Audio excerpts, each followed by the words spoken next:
Багшлах гэдэг бол ерөөсөн үндсэн яг арга зүй дээр л тогтдог. Миний хувьд бол тэгэхээр арга зүй бол илүү сайжирсан.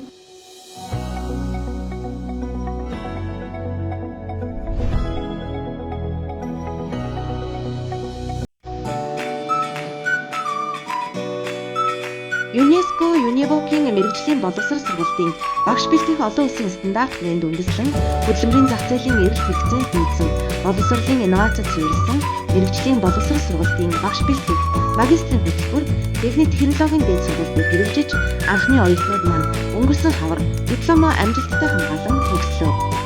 14 төгсөгчийн нэг нь уянга багш юм. Тэрээр техник технологийн политехник коллежид эрүүл мэндийн биологи хичээл заадаг.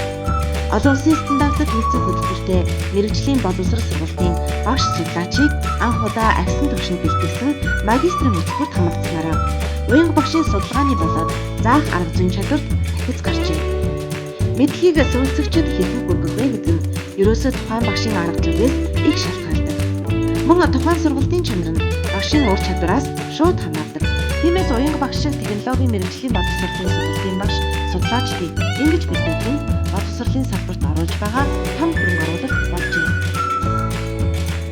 Тус хөтөлбөрт эзэн суралцсанаар маш олон зүйлүүдийг бол мэдэж авна. Өөрөөр хэлбэл олон улсын хөтөлбөр гэдгээрээ бол илүү онцлог байгаад байгаа манай хөтөлбөрт Монгол улсын томоохон их дээд сургуулиудын их сургуулиудын МОБИС, ШүТИС, хөдөө аж ахуйн их сургуулийн эрдэмтэн доктор, профессор багш нар маань бол ирж биднэрт хичээл заасан. За ингэхдээ маш олон хөтөлбөрийн арга зүй, арга технологи, за багшийн хөгжлийн талаар маш олон өргөн үрээтэй ойлголтуудыг бол зааж сурцсан. Бус сургуульд ажилладаг багш нар маань үйлдвэр дээр очиод үйлдвэрийн орчинтой танилцаад буцаж ирээд түүнийг оюутан суралцлагчдаа ямар хүндрэл үүсч болох вэ? Үйлдвэрийн дадлага хийхэд бид нар юуг анхаарах шаардлагатай вэ? За үйлдвэр дээр яг юу хийдэг процессуудыг нэрж ингээд танилцуулж ингэж уялдаа холбоотой ажилласнараа бол илүү их үр дүнтэй байсан гэж ойлгож байгаа юм. Багшийн хөгжил гэдэг ирэхээр хувь хүний хөгжил, багшийн хөгжил ямар байх вэ тий? Тэр харилцаа хандлага нь хэрхэн өөрчлөгдөх вэ? Хүүхдээ ямар хандлага, ямар ажил, ямар нөгөө хандлагатай хүүхдээ яаж харилцах вэ гэдэг юм уу? Тэгээ багшийн хөгжил талаас нь маш их тусгаж өгдөг болохоор аюул өөрчлөлт гарна. Хөдөлмөрийн зах зээлийн эрэлтэд нийцсэн мэрэгчлээ ажилтныг бэлтгэн гаргахад мэрэгжлийн боловсрол сургалтын багш нарын оролцоо чухал. Сайн боловсон хүчнийг бэлтгэдэг мэрэгжлийн боловсрол сургалтын байгууллагын багш ажилчид салбарын дунд тал бүрийн чадамжтай байхыг өнөөдрийн технологийн хөгжил шаардах болсон. Тиймээс Германы олон улсын хамтын ажиллагааны нийгэмлэгийн түншлэлт суурилсан техникийн болон мэрэгжлийн боловсрол сургалт төслийн хүрээнд багш мэрэгжлийн боловсрол сургалт мэрэгжлийн боловсрол сургалтын багш судлаачдыг бэлтгэх хөтөлбөрийг Монгол улсдаа анх удаа 2022 оны 3 дугаар сараас инхүү хэрэгжүүлж эхэлсэн байна.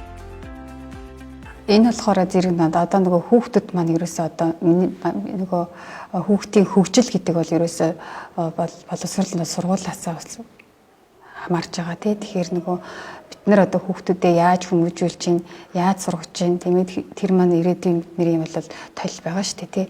Их оронд маань хэрэгтэй хүмүүжүүлэх маань багшийн тус нэмэр бол маш том байгаа. Тийм учраас багш тасралтгүй өөрийгөө хөгжүүлж явах хэрэгтэй. Техникийн мэрэгжлийн боловсрол сургалтын багш анхлан бэлтгэх хөтөлбөр хэрхэн хэрэгжсэн тухай. 2019 оны 3 дугаар сар Монголын мэрэгжлийн боловсрол сургалтын байгууллагын тогтолцоонд тохирох загварыг тодорхойлж олон улсын болон дотоодын боловсролын салбарын мэрэгчлэнүүдтэй хамтран зөвлөмж боловсруулсан. 2021 оны 10 дугаар сар хөдөлмөр нийгмийн хамгааллын сайдын тушаалаар мэрэгжлийн боловсрол сургалтын багш магистрийн сургалтын индексийг шинээр баталгаажуулав. 2022 оны 3 дугаар сар боловсрол шинжлэх ухааны сайдын тушаалаар магистрийн сургалт явуулах зөвшөөрөл олгов. 2022 оны 3 дугаар сар мэрэгжлийн боловсрол сургалтын багш магистрийн хөтөлбөрт 28 оюутныг хамруулан техник технологийн дээд сургуулийг түшид сургуулиар сонгон эхлүүлв. 2022 оны 9 дугаар сар мэрэгжлийн боловсрол сургалтын багш магистрийн хөтөлбөрт 32 оюутантай 2 дахь эсрэлтэд авав. 2023 оны 4 дугаар сар магистрийн хөтөлбөрийн эхний хэсэг багшлах болон үйлдвэрлэлийн дадлага хийж дуусгав. 2023 оны 6 дугаар сард магистрийн хөтөлбөрийн эхний анги төгсөлтөө хийлээ. 2023 оны 10 дугаар сард 20 оюутантай магистрийн хөтөлбөрийн 3 дахь эвсэл хийгдэв.